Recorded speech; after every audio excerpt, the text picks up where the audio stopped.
Pro Football Today on SportsGrid. That's Joe Lisi, Donnie Rightside. I'm Kevin Walsh with you guys here, live up until kick 1 o'clock. Flies. Man, flies. come on now. That's it.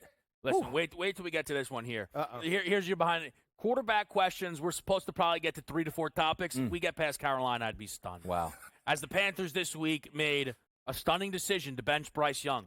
You do not see this typically from teams, no matter the level of struggle, and you certainly don't see it, and then the team go back to the guy, which is why you would never expect to see Bryce Young lose this job 2 weeks in. The Carolina Panthers, through 2 weeks, look significantly worse than last year, and they were the absolute worst team in the league last season. Andy Dalton gets the job. There's so many different starting points we could have here, fellas. I'll just go to you first, Lisi. The decision to actually bench Bryce Young through 2 weeks, what'd you make of it? I thought it was good. And again, I'm a Bryce Young backer. I thought he was deserving of being the top pick a couple of years ago, but has not looked like that. Pocket presence, the poise, the confidence in the scheme, completely lacking. And, Kev, the numbers back it up. 55% completion percentage, no touchdowns, 3 interceptions. He's taking sacks, doesn't know where to go with the football, Donnie. Again, I'm hoping that this is allowed Andy Dalton to play 1, 2, or 3 games, allow Bryce Young to see from the sidelines, allow him to regain his confidence, and then put or implement him in the middle of the regular season. If he doesn't perform then, Donnie, then you have to move on. Then he's not the franchise guy. We'll get to the professionalism about being a professional in just a moment, but also keep in mind, it's about that locker room. It's not just the quarterback's team here. There's 55 guys in there that say, I'm going to show up tomorrow. We have no chance to win because you're playing this quarterback. What happens if this was me, a cornerback, and I just kept getting blitzed and blitzed and blitzed, and I couldn't even catch it, just running streak on the sideline. But also, looking at Andy Dalton, it's not as if he's 24 years old. Like, you benched your franchise guy to go to a guy who's never going to be your franchise guy. So, again, I know that this Panther stuff, so I think benching him as well is a good decision. Because I think Carolina needs to be honest with themselves finally.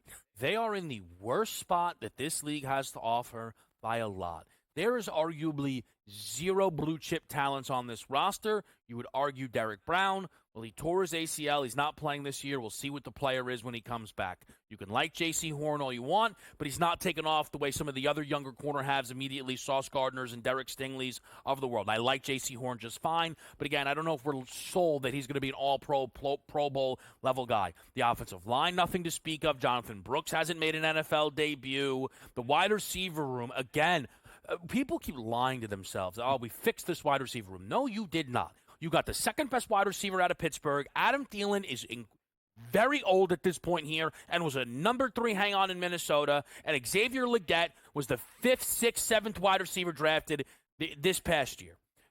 It is a nightmare situation. So you do not need to let the kid go out there and bury himself. What Carolina did is unique. It is different. It is willing to take a risk. Where I think they will inevitably mess this up is follow suit with what everybody else believes. We benched him. We're done with him. Right. We'll trade him, and we'll wipe our hands with this situation. Why? I do not understand why Carolina needs to rush away from the Bryce Young era. What is the rush? No, I agree with you. I think potentially he could be that guy. I'll throw 2 situations out, okay? Number one is, we saw this with Trevor Lawrence and Urban Meyer, right? Urban Meyer was not the coach to really get the most out of Trevor Lawrence. He lasted half a season, and Trevor Lawrence suffered. Once Doug Peterson came there, he elevated his game. He took the team to a playoff win over L.A., and now Trevor Lawrence is one of the higher-paid quarterbacks in the league, right? And a starting quarterback that is much better now than where he was when he first came into the league.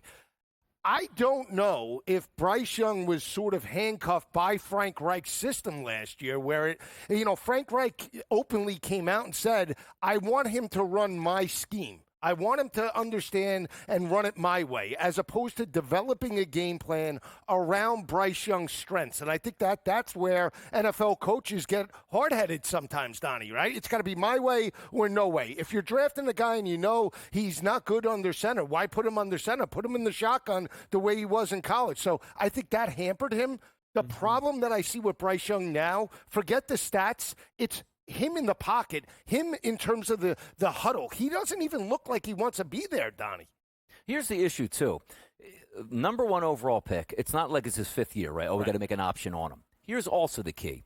It's a guaranteed contract, number 1 overall. So if you are the Carolina Panthers, why are you in a rush anyway? Now, I think he's going to be back under center this year. You have to do that. Otherwise, it's going to be completely shot. But to the point of, let's trade him for a conditional 7th-round pick when we're going to get crushed on the cap with doing that. And what's the point of that anyway? You might as well just keep him there for 2, 3, 4 years. Even if he's not your quarterback, you already paid him the money. Right. And if it works out, you win. If it doesn't, so be it. Can I just say one more thing? I agree. In terms of talent, I know the cupboard is bare, right?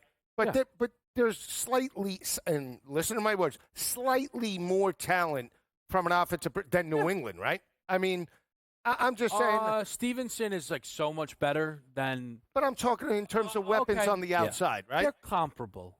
They're comparable. But what's the point then that you're making?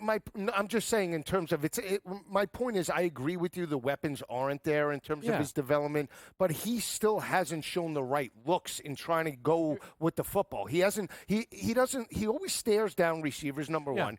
And when the pocket is there, he doesn't step up and extend plays. He takes sacks. He's bad. He's really bad. He stares down the defenders. He's been atrocious. What I would say on the New England point, that's another reason I don't think they should be putting Drake May out there.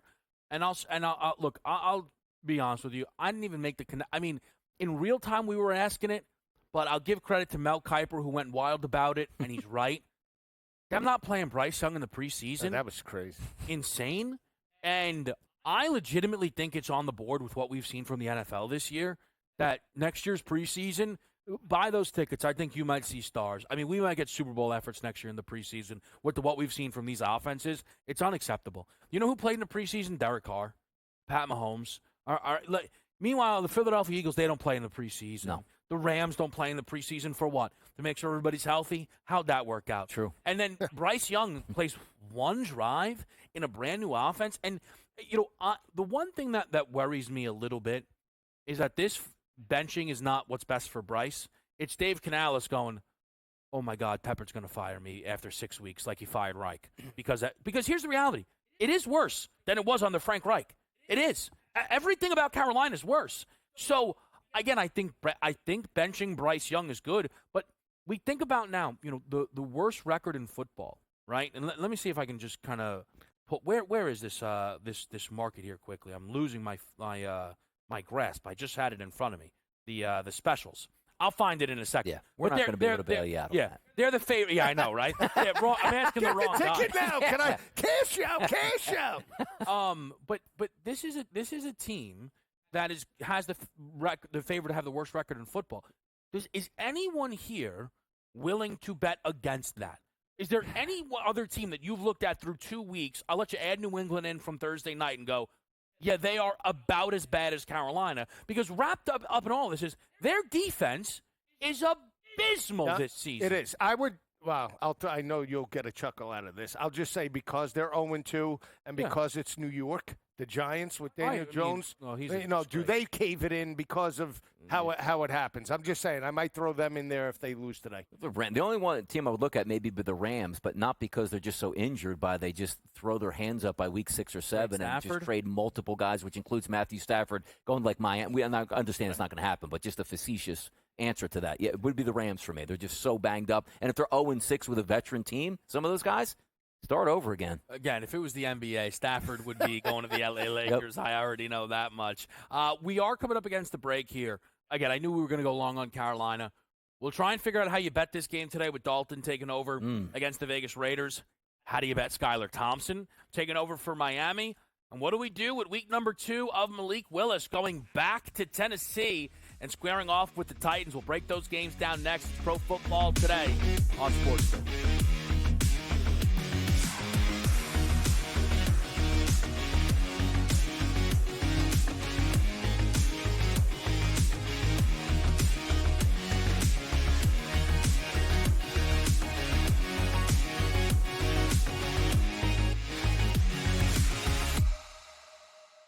Anyone that's been to a sporting event, the atmosphere before a game, I think Game Time Decisions has that same exact atmosphere. This is our arena. This is what we do. There is going to be an energy to game time decisions that you will feel night in and night out. The excitement you get when you lock your bets in, when you're figuring out what you want to do, we can zone in on the biggest games each night. I want this to be the place that people come to before the games start so they feel as ready as possible to lock in their cards. We are going to hit every single one of those markets that you need to know about. We're going to go through every single thing, and I've got a great team behind me that's going to help me get the job done. There is not going to be a better place, I promise you, than Game Time Decisions to get that new information, react to it, and be able to then bet accordingly. We will have everything at our disposal, and we will use that to our advantage. I'm Kevin Walsh. Tune into Game Time Decisions from 6 to 8 p.m. Eastern on SportsGrid. It's a new era in CFB to start off this year, put on full display. My take on this game is simple. I know some people will be upset about it. Good riddance to the Pac-12. Can you do it in terms of the week to week to week? I don't see a pathway for this team to miss the college football playoffs. We want to make sure you have those best bets in the entirety of our betting cards. That was thinking! But he had that program was already going there! Only on SportsGrid. The sharpest football contest show in the land, the Las Vegas Football Contest Show, focuses on Circus Sports Million, Circus Survivor, and the Westgate Super Contest, handicapping the games and releasing our contest picks every week of the season. With two former Super Contest winners, Brady Cannon and James Salinas, a former NFL player, Mike Pritchard, and over $1 million in contest prize money won combined, the Las Vegas Football Contest Show will have you prepared this season like none other.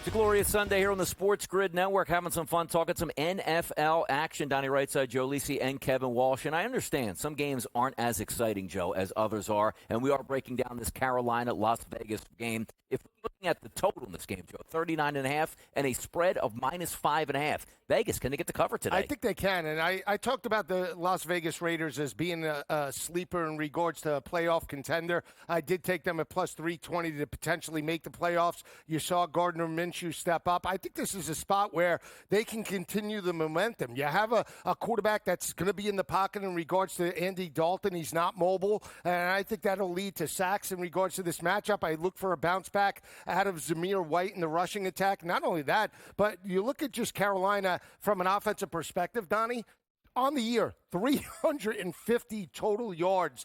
They've been outscored 73-13. Give me the veteran in terms of Gardner Minshew. At home, I think they cover this line. But if we're looking at this line, to me, it's sort of crazy. You saw Vegas go on the road last week and beat a very good, what I think is going to be a very good Ravens team when it's all said and done. We'll see if they get off the carpet today. But let's be honest. Are we just expecting ourselves to have a super letdown for the Vegas Raiders? Because we haven't seen anything out of the Carolina Panthers, which means this line is at 17.5. It's 5.5. Yeah, well, you're right. And Andy Dalton is a veteran, though, right? So I think you're saying, well, with Andy. What do you think of Vegas, Donnie? What do you think of the Raiders? I don't think very highly of Vegas. But one team hasn't even shown up to be competitive. Right. And if you would again, if it's college football, hey Donnie, they're getting 28.5. All right, well I'll see if they can score a touchdown. Yeah. You are expecting them to be in this football game and confident because Andy Dalton. Well, is your I think that's the perception, right? But it was only going to be 7 with Bryce. It wasn't going to be 10.5 with Bryce out there. No, I mean it's all comparable. But when you say look at that line and what does it tell you? It's well, they actually think, which would be the odds makers, that Carolina is going to be competent. They've shown to be the most incompetent team out there. Right. No, he's right. I mean, I just take it too that you're going to get more output with Andy Dalton in regards to this matchup. Maybe the turnovers won't be there in regards to, giving Las Vegas a short field. I think Las Vegas is deserving of this line, 5.5, 6 in that regard. But again, that's why they make the lines to bet. If you're taking a single prop in this game. Zamir White, it would be. And I know he hasn't shown that, but again, that front seven has been abused. Well, and also Antonio Pierce being a terrible coach. Last week against the Raiders, Ravens, they finally stopped running the ball into Nowheresville, throw the football, and after the game, he's like, That was terrible. We got to get back to our roots, run the rock. We want to get the ball to Zamir White 20 times, which is another reason I would never bet the Raiders in this spot. Donnie, you want to talk about what the lines are telling you, though? Yes. People can't stop betting Miami. Skylar Thompson. That's I'm just scary. saying, Yeah. 5.5, Ugly. 6.5, and then crashing on down. We're seeing flat fours in the market now here. Again, I had a silly dream, apparently, that I was going to get +7 with Miami in this spot. Well, 6.5 early in the week. Yeah. So I was a half point away. Now I'm closer to I saw 3. 4.5. He's indignant over that. Monday He or thought you were Tuesday. gonna get 7. Yeah. Maybe Maybe 6.5 Sunday on the Sunday drive. night. And trust me, Okay. I was excited. Yeah, there you go. Push the Seattle number. It doesn't exist. I know we'll get to him a little bit in crunch some Tyreek Hill numbers here. How does Miami hang in this game, Joe? Again, I think they're going to have to run the football the way they did to take the pressure off, but you still have to stretch that defense over the top. I mean, if New England could put up 20 on that defense, you got to believe Miami could at least duplicate that on the road. I believe that you got to implement Waddle. You have to utilize Hill. I don't like the game from the side perspective. I do not believe in regards to the Miami front seven until they could show me they could shut down the run. I can't back Miami on the road, especially in that stadium. What I can do, though, and it's going down now, 41.5, 42, I think we get points here. I really think that that's the way to play this game because, again, you have Geno. He's hitting on all cylinders. I expect Charbonnet and the rushing attack to take over. And you have Hill and Waddle on the field and Skyler, who's mobile, points. Tell me something's going to come up in just a few moments here, and I got some pretty active situations here in this game because I do think you're going to have to get creative if you're the Miami Dolphins, but sometimes you can just lay it at the feet of the ground game. You're going into a tough home field environment. Also, the Seattle Seahawks playing good football. 2-0 now, and they've already showed a younger quarterback coming into their building they can handle with Bo Nix on game number 1. Now, Thompson has been around the NFL. He is a veteran. He's made some starts before. Yes, he looked terrible in that game coming in relief for the Bills, but you don't even have anything game plan. You're not expected to even be in that game. Now he's had a week to prepare for this game. 2 healthy wideouts, some of the best in football. I expect him to be okay. And when I say that, I'm not sure they can win this game. But you're right about that. 5.5 dropping to 4.5, and if you take a look at the ticket count here, it is towards Seattle's favor. I don't think anybody in their right mind goes like, yep, this is a great week for Miami. But if this is the week you have a surprise attack where the other team theoretically doesn't know what you're going to do on offense, McDaniel can do that today. You do sometimes get look at spots like, oh, it's Skyler. This should be correct. easy. Also, Seattle's linebacker core continues to be banged up, and Zach Charbonnet is just not as good as Ken Walker, which limits some of Seattle's explosiveness here. So you laughed when I said I thought I could get 7 with Miami. Here's another thing that might make you chuckle then. Okay. Early week, I was hoping I could get +3 with Tennessee. Well, they're laying 3. I did not think that this would be the number at all. So much so, I am on Green Bay +3 in this game. I can't believe this number. Listen, this very well could end up just like K-State BYU last night, where I'm trying to battle the Sharps and I get stabbed 1,000 times. But people keep telling themselves that they deserve Tennessee to be 2-0. Oh, they'd be 2-0 if Will Levis wasn't garbage. Well, he's garbage. I don't know what you want me to tell you. If Will Levis stopped doing the dumbest thing I've ever seen, this team be good. But Will Levis is still the quarterback here. I'm on Green Bay. LaFleur's a much better head coach. I had to take the 3. I'm with you in terms of I liked him on the money line. And Malik Willis going back to his former team, does that factor in regards to his ability to potentially step up, have some motivation? It just comes down to the offensive line for me. They're still running the football consistently with Josh Jacobs, Donnie. And again, Matt LaFleur is a much better coach than what you see on the other end. This huge coaching advantage. This is going to be a battle because you look at the ticket count. It's 70% for Green Bay. Green Bay comes into that game, that slight underdog, 1.5, 2 points. We're now sitting at 3 on game day. If there's every game where you just sit back and say, I'm not going to handicap and I'm just going to read the line, it would be the Tennessee Titans. And I do think they're going to be comparable. The team that's given up the least amount of yards through the first 2 weeks, it's the Tennessee Titans. It's Malik Willis at quarterback. It's a lower scoring game. I think Tennessee wins it at the wire today. Again, it's on the board. Early, I wanted Tennessee. Let's fade Malik Willis off a win. And then they were laying a full field goal. We're doing, Donnie, like they're going to go out there, they're going to play great football again, and he's going to throw a pick 6. 10-0, game ends up 14-10 Green Bay. We know how it goes. Yeah, and then if he didn't throw that pick 6, they'd be 3-0. They're sitting there 0-3. All right, we'll be right back with you live here on Sports.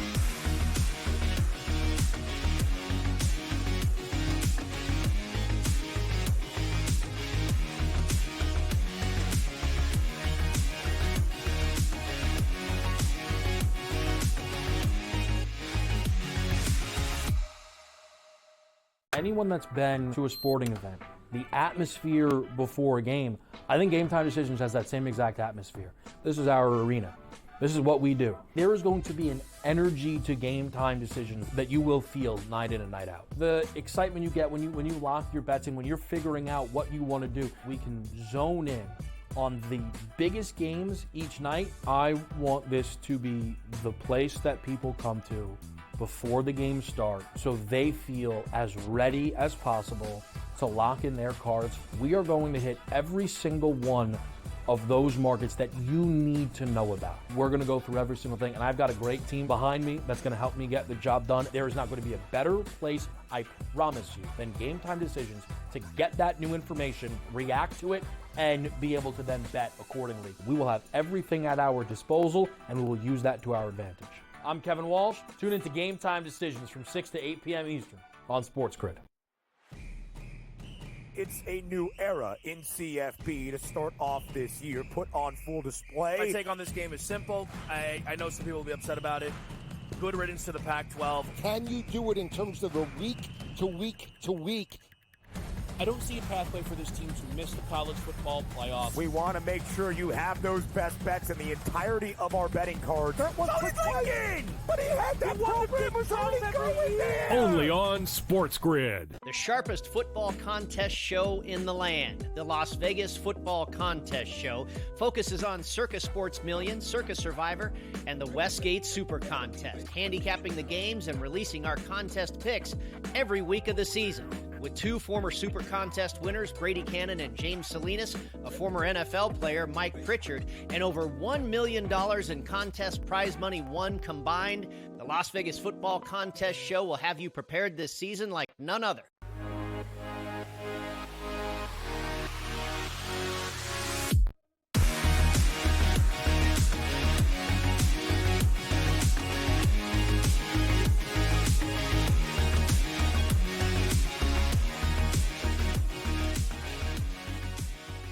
Back with you right here at SportsGrid. It's Pro Football Today. It's Joe Lisi. It's Donnie Rightside. It's Kevin Walsh with you here on this Sunday. Coach of the Year, we just talked to the little Green Bay Packers. And Matt LaFleur, I mean, again, he might clinch this if he gets a second win today with Malik Willis. He might be Coach of the Decade, quite frankly. But what you really have here are some early pull away is maybe not the right phrase. Yeah. But there's some separation, I think, being created at the top here. Jim Harbaugh is your favorite. Mike McDonald and Kevin O'Connell round out that top three. Mike Tomlin checks in with the fourth odds. Some of these guys are going head-to-head here. I'll shoot it to you first, Donnie. What are your early takeaways from this Coach of the Year market? I mean, it's always funny to me because I like to start out and say, well, Donnie, who's your favorite coach or who is the best overall coach in the NFL? Oh, it's Andy Reid. What's he, plus 250, plus 3-1? No, he's 55-1 because apparently you groom a quarterback and he's really good, so they hold it against you when you have a good football team. Now, getting back to the top of the standings, I do think this is correct. Like, I love what I see out of Jim Harbaugh, and I'm telling you right now, he goes into Pittsburgh today and comes away with a victory with Justin Herbert maybe going to give it a go with a high ankle sprain, and they move to 3-0. And we said, you know what? What are they going to look like coming into the season? They're going to take away a lot of talent. You're going to have that foundational season. Let me put it together. Maybe at the end of the season, we'll start to play good football. They bought in right away. I absolutely agree Jim Harbaugh should be the favorite. Yeah, and he has that recognizable name, right? Obviously winning a national championship, playing in the league, going to a Super Bowl. Yeah. He has that pedigree. I'll say this in regards to some of the other names that are out there. I mean, and I'll give credit where credit is due. Dennis Allen, he gets the victory today over Philadelphia. I mean, 3-0, and somehow, some way, he can lead this team to a 13 or number one seed, 13-win season and number one seed. He's deserving. But, again, LaFleur is similar to Stefanski, where if Jordan Love were to miss multiple weeks, I know he's coming back next week, but he did it with Joe Flacco, right, in regards to the end of the regular season. If Love is out 5, 6, 7 games and he's still winning, then I think he has value. Yeah, if you see LaFleur win again today, I think he's going to have a very real chance at this because then – Jordan Love comes back, you start winning football games, and you can kind of be in a good spot. I agree with Harbaugh being a deserving favorite. I think Mike McDonald's fascinating. But I think Kevin O'Connell ends up the favorite if they beat Houston today. Now, that's not necessarily the direction I'm going because sometimes when it comes to Coach of the Year, I'll get a little angry when I feel like a coach wins it, when his assistant deserves it. Now we have odds, by the way. You've seen this, Assistant Coach of the Year. Oh, we Clint do have Kubiak's the favorite. It's right underneath. Come on now with that Yeah. market. We needed that market. Favorite for Assistant Coach of the Year. I could only imagine the names you would throw. No. But what I would say, though, is, like, you mentioned Dennis Allen. But it's Clint Kubiak. It's the Clint Kubiak show all of a sudden, right? No, my point is, I think Mike Gonzalez has been great with the defense. But there's a lot of excitement about Ryan Grubb. Brian Flores is definitely getting hyped for what he's doing with Minnesota. But Kevin O'Connell having Sam Darnold come in and look like a above-average quarterback, up until this point here, that is going to be the lion's share of the credit. Not that he needs to be favored over Harbaugh's plus 650, but I mentioned this in week number 1, that Minnesota, despite playing the Giants, were probably my biggest week-over-week mover. My perception needs to change. I think O'Connell's number should be shorter than the 10-1 it's currently booked. No, I agree with you. And keep in mind, he had this team, 13-3 a few years ago before they lost to the Giants in the playoff game, and to lose Kirk Cousins, the main quarterback that instilled that system, it was looked at as a rebuild this year, right? Sam Darnold was a bridge gap quarterback until J.J. McCarthy was ready, and now you're undefeated. If Sam Darnold can take control of this offense and they run it and they win the North, then it's deserving. Again, we have to see how this plays out. Let me ask you this, because we know the situation with Tua, right? McDaniel. If somehow, some way, they just all of a sudden go on a heater with Thompson, is it worth the price? Of course, it probably, because it would be pretty astounding, specifically too, because you look at the Buffalo Bills being a good football team, and now the Jets. If they end up winning that division, absolutely. But let me ask you this question too: Kevin O'Connell, Minnesota Vikings. Yeah. If they have a good season, what I mean a good season is challenge for the division. Let's just say they lose out by a game, but Darnold is very good. What are they doing next year? It's tough. I think. Is that another, young kid, you didn't have your rookie year, you'll be your rookie year again next year, and we'll sit you down? But he's younger than Flacco. So and he comes with pedigree. It wasn't Darnold was a 7th-round draft pick. No, he was a top draft pick. I do think if you are Minnesota, considering he's coming off the injury. Redshirt year next year. Why wouldn't you, though? Yeah, it's true. Why would you rush him if you are competent this year with Sam Darnold? And you guys know I'm always super low on Darnold, but I don't see a reason to rush and rip it then if you are the Minnesota Vikings. We'll talk about them with the Houston Texans, as well as news around Justin Herbert's availability. That just broke. We'll give that to you next year on SportsGrid.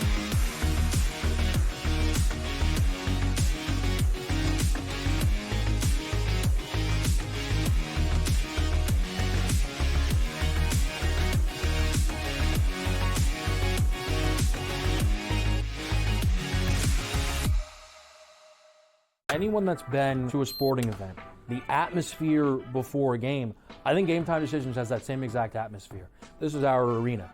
This is what we do. There is going to be an energy to Game Time Decisions that you will feel night in and night out. The excitement you get when you lock your bets in, when you're figuring out what you want to do, we can zone in on the biggest games each night. I want this to be the place that people come to before the games start, so they feel as ready as possible to lock in their cards. We are going to hit every single one of those markets that you need to know about. We're going to go through every single thing, and I've got a great team behind me that's going to help me get the job done. There is not going to be a better place, I promise you, than Game Time Decisions to get that new information, react to it, and be able to then bet accordingly. We will have everything at our disposal, and we will use that to our advantage.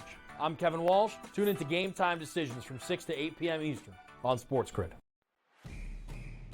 It's a new era in CFB to start off this year, put on full display. My take on this game is simple. I know some people will be upset about it. Good riddance to the Pac-12. Can you do it in terms of a week to week to week? I don't see a pathway for this team to miss the college football playoff. We want to make sure you have those best bets in the entirety of our betting cards. That was thinking! But he had that program was already going there! Only on SportsGrid. The sharpest football contest show in the land, the Las Vegas Football Contest Show, focuses on Circa Sports Million, Circa Survivor, and the Westgate Super Contest, handicapping the games and releasing our contest picks every week of the season. With two former Super Contest winners, Brady Cannon and James Salinas, a former NFL player, Mike Pritchard, and over $1 million in contest prize money won combined, the Las Vegas Football Contest Show will have you prepared this season like none other.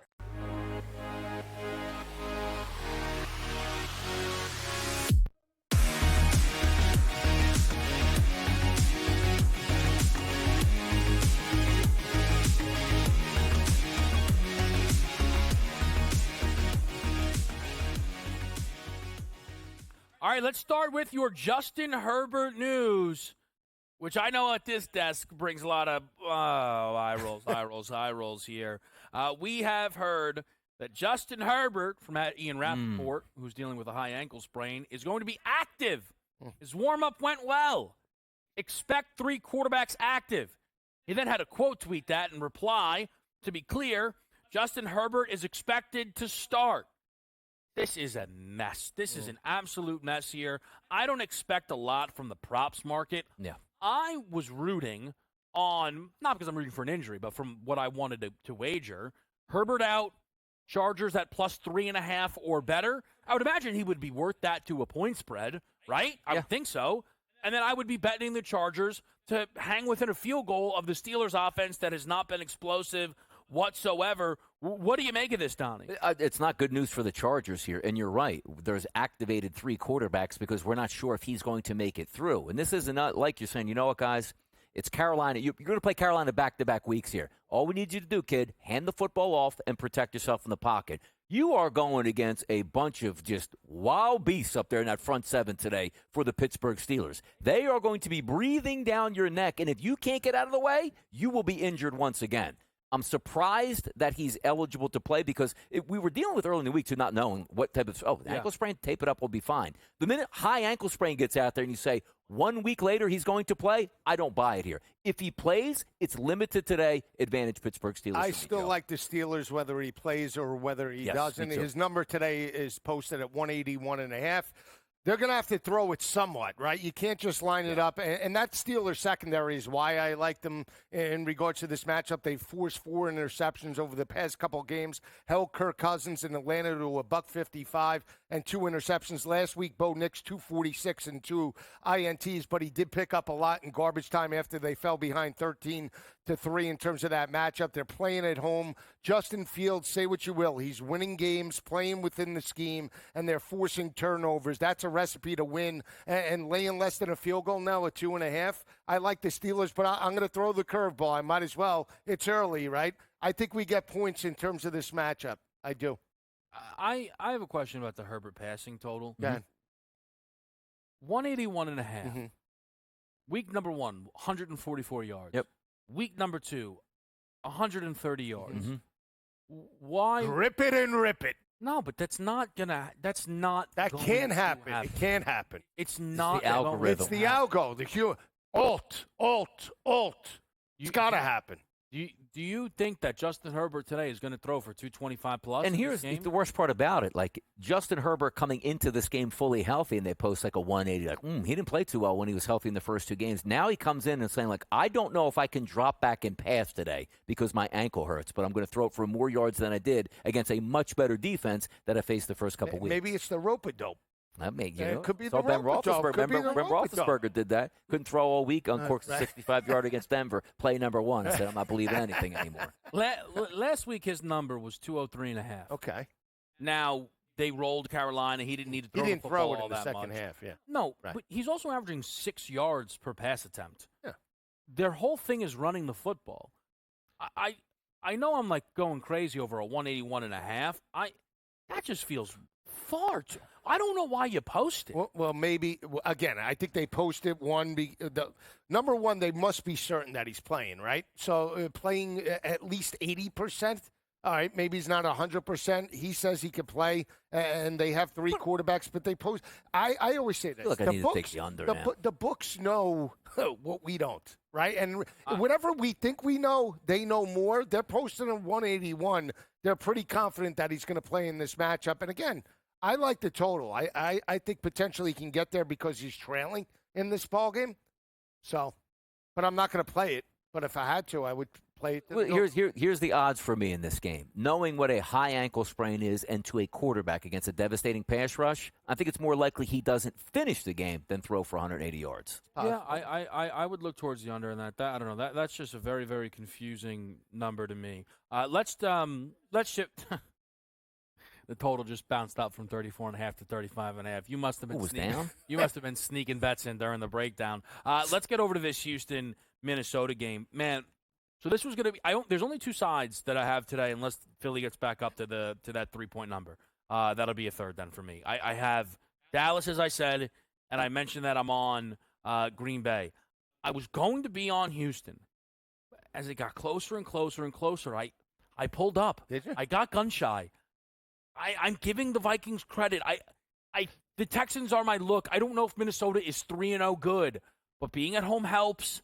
Texans off of a Sunday night win, probably feeling good about themselves here. Their center, they might be on a third-string center in this game. Scruggs missed last week. Patterson started. He's out this week. Scruggs is still questionable. I backed off here. I lean Texans in this game. I'm on some Stephon Diggs numbers, but I couldn't get to Houston despite the appetizing numbers. I can. I think they have multiple weapons. And the biggest thing, I think, if you want to give credit to Minnesota on top of, obviously, Sam Darnold, is the defense, how good they've been in regards to back-to-back weeks. But look at last week in regards to that game against San Francisco. Was that due to San Francisco not having all of their playmakers as opposed to what we're going to see today? Nico Collins, Stephon Diggs, Dalton Schultz, and all of those players. And then, of course, C.J. Stroud, that's going to throw it 30 times in this matchup. I did like the over. Now, it opened at 45.5, Donnie. It's up to 46.5. I'm going to wait to see if we get a scoreless 4 or 5 minutes, get this around 42 or 43 or even low 40s, I'll jump in. Houston's a good football team. We know that. Houston's favored on the road against a quality Minnesota team. That's pretty good for Houston to be that way. But also, C.J. Stroud's perspective, he's got a ton of weapons at wide receiver. But how about the running back room? Devastated with injuries. Cam Akers is going to get the start today, which is why it plays into why I like C.J. Stroud to throw over 1.5 touchdown passes. You're down in the red zone. What could you do? Hey, mix it, man. Carry us through here. Now you may be looking at on the 3-yard line, play action pass, dump it off to the tight end or certainly one of those talented wide receivers. We're going to know a lot more about Minnesota once this day is gone. The reason I bring that up is some people didn't expect them to be 2-0. I thought they would win fairly easily against the New York Giants. They did that and played a clean game. That's what you're supposed to do on the road, handle your opponent. Game number 2, they outplayed the 49ers. Yes. I understand the 49ers were on a short week going over to Minnesota, but I think that surprised a lot of people the way they handled their business. Now game number 3 against a quality opponent. They go to 3-0 here. You're going to open some more eyes. But for me, it's more about C.J. Stroud. And also, I heard you say Stephon Diggs. It's a big game for him. Yeah. Going home to a place you understand, quarterbacks, teammates understand that. There's no way Stephon Diggs goes home today and has 3 targets, 2 catches for 6 yards. Maybe paid dirt, too. No way. Akers, too. Didn't he play with Minnesota? He played there last year, didn't he? Might have a cup of coffee. Cup of coffee. I got Big to game for him. I 57 just and a half. started. I swear to you, I forgot about the Diggs Minnesota thing. Yeah. Place in my Put Diggs. it Feels like it's been so long. No, just There's the angle. It's the other angle. no, but it Principal adds play. like it even more. All That's right, a principal play. that Could we change. get the over? I mean, we could. It's possible. I'm not sure I'm going Launch that it. direction here. Launch it. Can I sneak this in quickly because we did an MVP conversation? One of my bigger beefs with that market right now is Mahomes' price compared to Josh Allen and C.J. Stroud. He's not been as good as either one of those two quarterbacks. They're all 2-0. Mm-hmm. They're all favorites this week. Yeah. C.J. has. I mean, look at that division. And no one else in the division's even won a football game yet here. Again, we know it's going to be a record is going to matter as much as anything else. I don't know why C.J. Stroud is so far back relative to the Pat Mahomes number. Well, Pat has 3 Super Bowls and C.J. has none. So I think that, that always factors into these awards. By the way, does. how about this factor? Why is Patrick Mahomes leader in the clubhouse for MVP, but Andy Reid's 55-1 to be coach of the year? Like, shouldn't it be the same argument? Hey, look, they you can't be never the do MVP that, because you have though, such a Donnie. good coach, They and you never know do what I that. mean? It's crazy. It's so crazy. Whenever the front runner, they put Shanahan always ahead of Sirianni and all the great coaches. No, I think Donnie makes a good point. Look, anyone you ask will tell you Pat is already one of the 5 best quarterbacks they've ever seen. Yeah. And that's at minimum. Yeah. The way he has usurped every ounce of credit is one of the most disgusting things I've seen. We act like he's weaponless. Meanwhile, the same people make arguments that Kelsey's the GOAT tight end, Reed's the GOAT coach, Tyreek's a first ballot Hall of Famer, but Pat's also only throws to Kadarius Toney. Tonight, it's so annoying. Great points. Talk about him.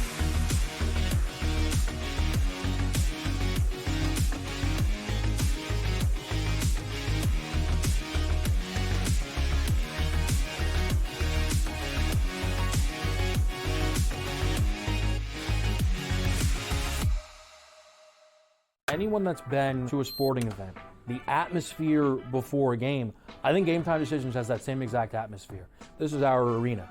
This is what we do. There is going to be an energy to game time decisions that you will feel night in and night out. The excitement you get when you lock your bets in, when you're figuring out what you want to do, we can zone in on the biggest games each night. I want this to be the place that people come to before the games start so they feel as ready as possible to lock in their cards. We are going to hit every single one of those markets that you need to know about. We're going to go through every single thing, and I've got a great team behind me that's going to help me get the job done. There is not going to be a better place, I promise you, than Game Time Decisions to get that new information, react to it, and be able to then bet accordingly. We will have everything at our disposal, and we will use that to our advantage. I'm Kevin Walsh. Tune into Game Time Decisions from 6 to 8 p.m. Eastern on SportsGrid. It's a new era in CFB to start off this year, put on full display. My take on this game is simple. I know some people will be upset about it. Good riddance to the Pac-12. Can you do it in terms of a week to week to week?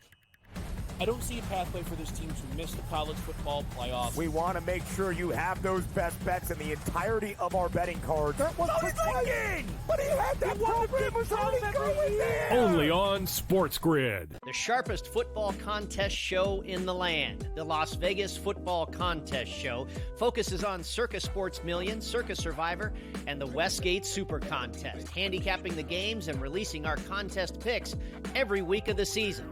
With two former Super Contest winners, Brady Cannon and James Salinas, a former NFL player, Mike Pritchard, and over $1 million in contest prize money won combined, the Las Vegas Football Contest Show will have you prepared this season like none other.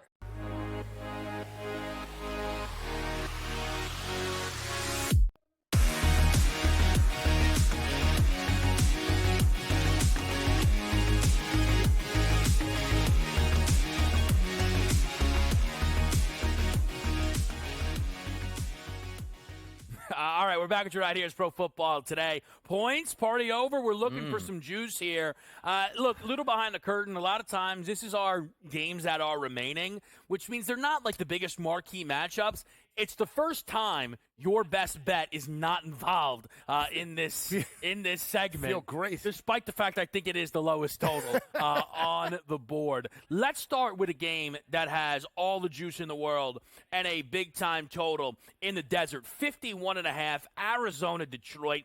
Field goal line, 51.5 here, Lisi. We expecting points? I think we can get over this number. I actually like it. I like Detroit in the game, but I think Jared Goff is going to put it up. He's not going to put it up 55 times the way he did last week, but I think they can eat. St. Brown potentially has a big game, and we saw the emergence of Marvin Harrison Jr. in that passing attack. I think it continues today. Kyler Murray, 266, Donnie, with 3 touchdowns, so I think we blow through this total. But I'll say this, keep an eye out for Laporta, right? We talk about Kelsey being limited. It's got no touchdowns and 58 yards on the year. Yep, I said before the season, I want to look at the Arizona Cardinals every single game. We're not going to probably bet on them aside that much at this point. By the way, they're a much better football team than I thought they would be, but I knew that defense would be bad, and it still is. I don't care what happened last week against the Rams, and the Rams could move. The Rams are absolutely devastated last week, gave up in that game. Now you're getting another really good offense. You saw week number 1. Buffalo did really whatever they wanted to the Arizona Cardinals. Now you're looking at a team that should be angry. You moved the football last week, but you couldn't score, and you dropped the game to get it home against the Tampa Bay Buccaneers. You probably should have won. You got Gibbs in the back. And Montgomery, both legitimate chances to score. Amon-Ra St. Brown on the wide receiving spot, legitimate chance to score. And the one thing I do know is you are going to make changes. Ben Johnson's one of the best offensive coordinators in football. He understands 1 for 7 in the red zone is unacceptable. And I try to equate it to baseball terms, guys. If you're going to tell me again they're going to get in the red zone 7 times today, we are launching this over. All right. I am on Jahmyr Gibbs anytime touchdown favorite of the bunch. That's at -120. This is also that 4 p.m. parlay special. I feel like you just take a couple of these rock stars here. I'm interested to see what we get from Amon-Ra St. Brown. I wonder if it was an overcorrection. Last week, he flirted with nearly 20 targets after not doing a lot in week number 1. Do we land in the middle, or could Amon-Ra St. Brown really continue to have a big game? Also curious what Marvin does, Donnie, after last week's incredible performance with multiple touchdowns against the LA Rams. A game where I'm expecting points. It's Tampa Bay and Denver. I know that this is a low number, and it might be one of those times where you say, it's too low, it's biting you in. I don't think so here. At 40.5, I think we have defenses to pick on.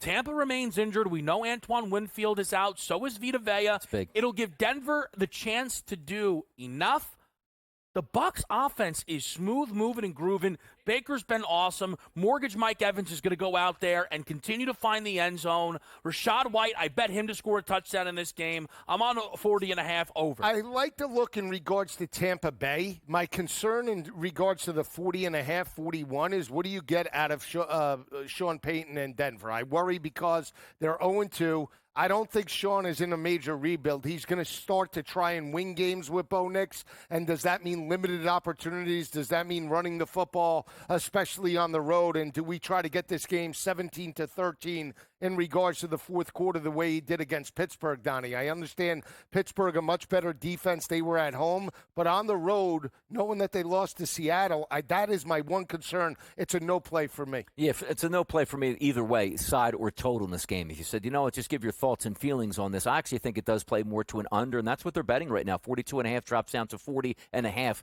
I always look at it not from a Denver perspective where you say, okay, the offense does struggle. It's a young rookie quarterback. He's going on the road. Let's see what he has. But also from a Tampa Bay side.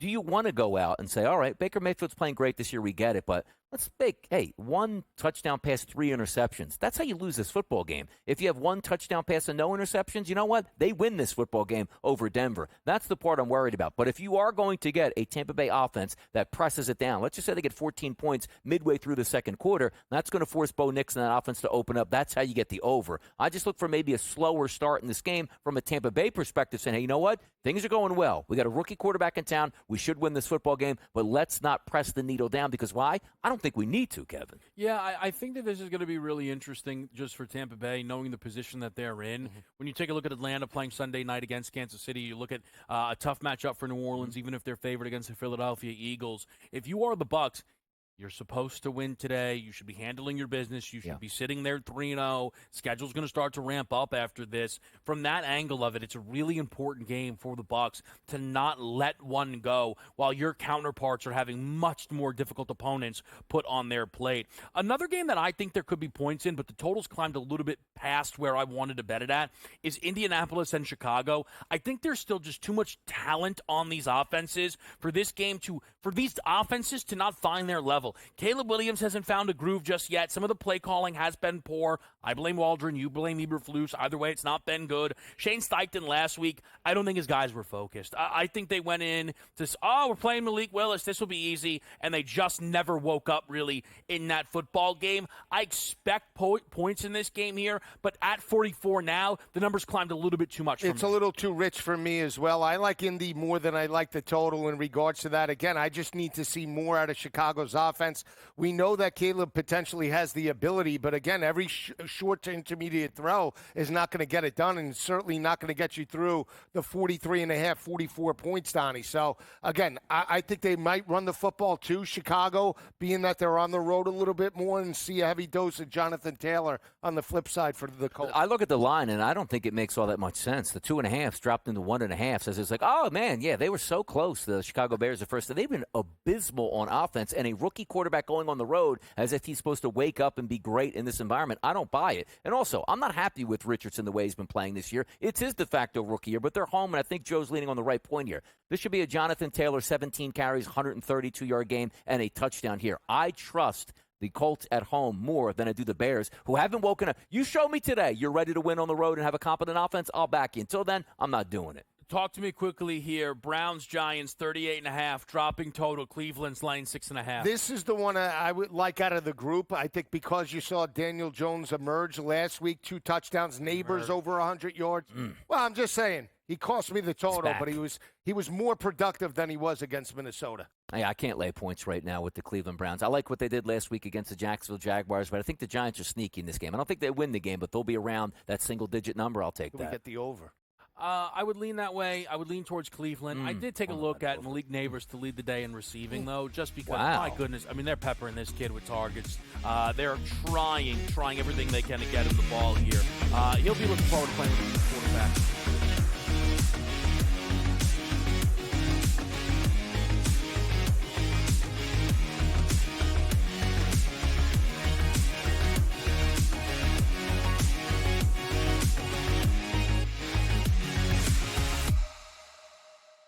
Anyone that's been to a sporting event, the atmosphere before a game, I think Game Time Decisions has that same exact atmosphere. This is our arena.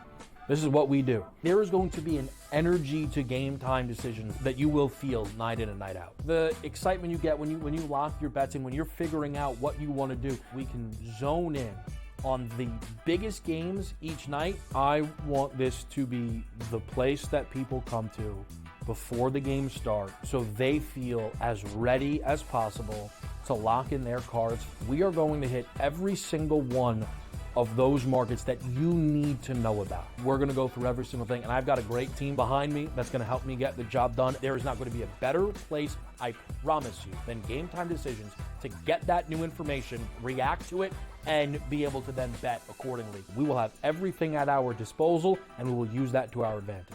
I'm Kevin Walsh. Tune into Game Time Decisions from 6 to 8 p.m. Eastern on SportsGrid.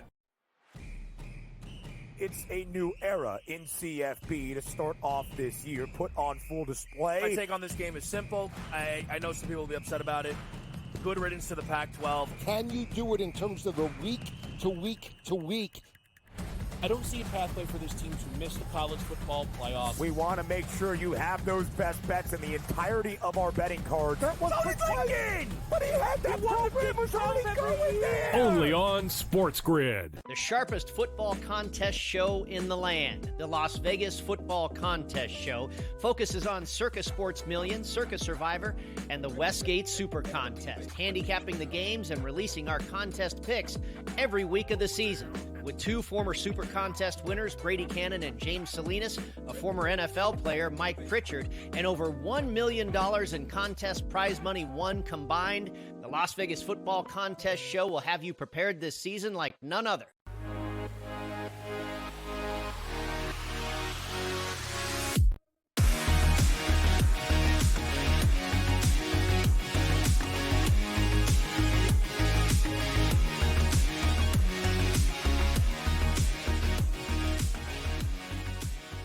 All right, let's party, folks. We got a little Sunday morning crunch here. Let's hit it. All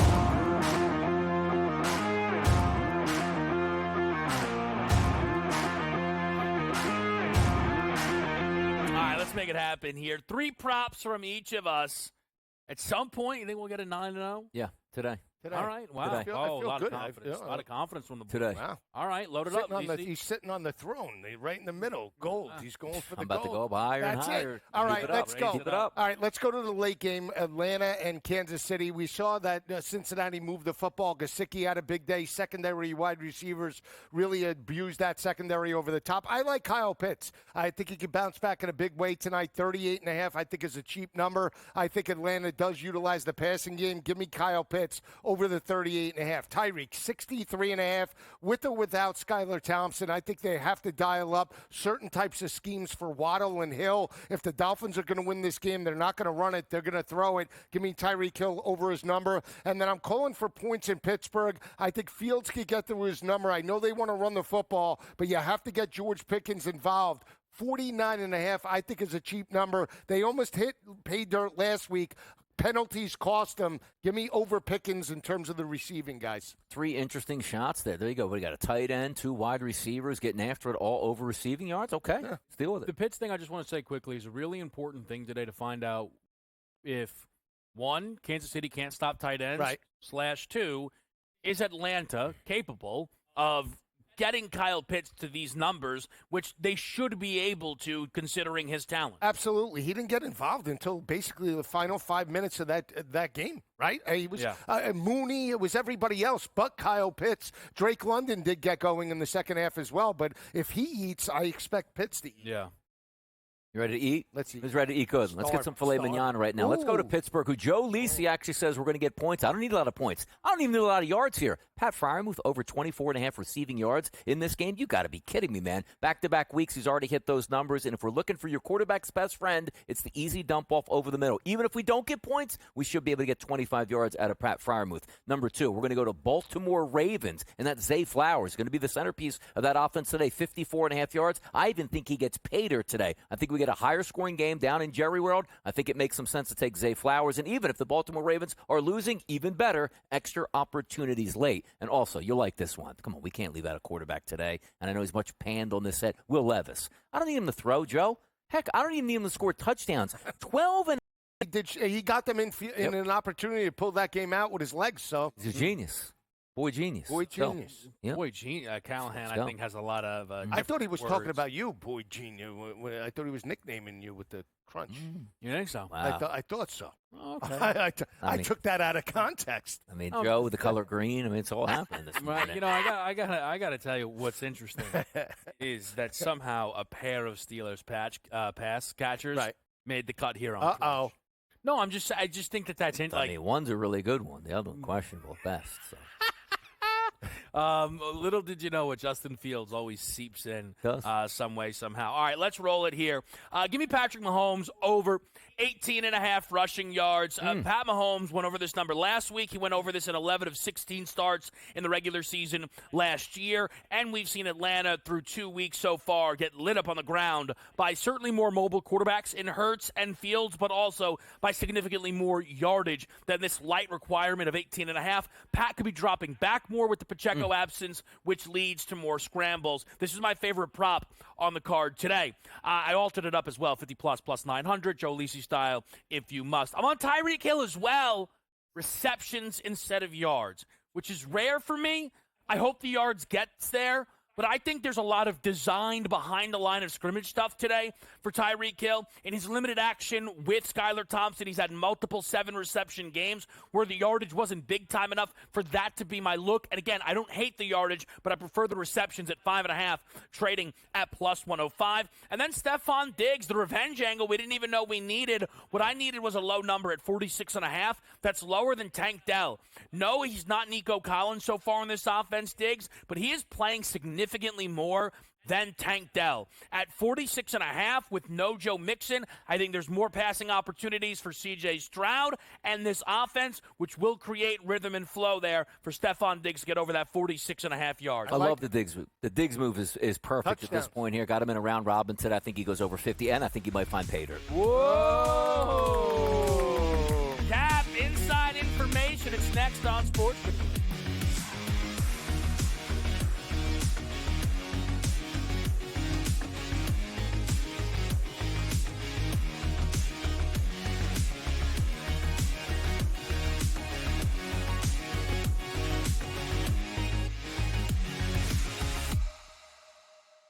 Anyone that's been to a sporting event, the atmosphere before a game, I think Game Time Decisions has that same exact atmosphere. This is our arena. This is what we do. There is going to be an energy to Game Time Decisions that you will feel night in and night out. The excitement you get when you lock your bets in, when you're figuring out what you want to do, we can zone in on the biggest games each night. I want this to be the place that people come to before the games start so they feel as ready as possible to lock in their cards. We are going to hit every single one of those markets that you need to know about. We're going to go through every single thing, and I've got a great team behind me that's going to help me get the job done. There is not going to be a better place, I promise you, than Game Time Decisions to get that new information, react to it, and be able to then bet accordingly. We will have everything at our disposal, and we will use that to our advantage. I'm Kevin Walsh. Tune into Game Time Decisions from 6 to 8 p.m. Eastern on SportsGrid. It's a new era in CFB to start off this year, put on full display. My take on this game is simple. I know some people will be upset about it. Good riddance to the Pac-12. Can you do it in terms of a week to week to week? I don't see a pathway for this team to miss the college football playoff. We want to make sure you have those best bets in the entirety of our betting cards. That was thinking! But he had that program was already going there! Only on SportsGrid. The sharpest football contest show in the land, the Las Vegas Football Contest Show, focuses on Circa Sports Million, Circa Survivor, and the Westgate Super Contest, handicapping the games and releasing our contest picks every week of the season. With two former Super Contest winners, Brady Cannon and James Salinas, a former NFL player, Mike Pritchard, and over $1 million in contest prize money won combined, the Las Vegas Football Contest Show will have you prepared this season like none other.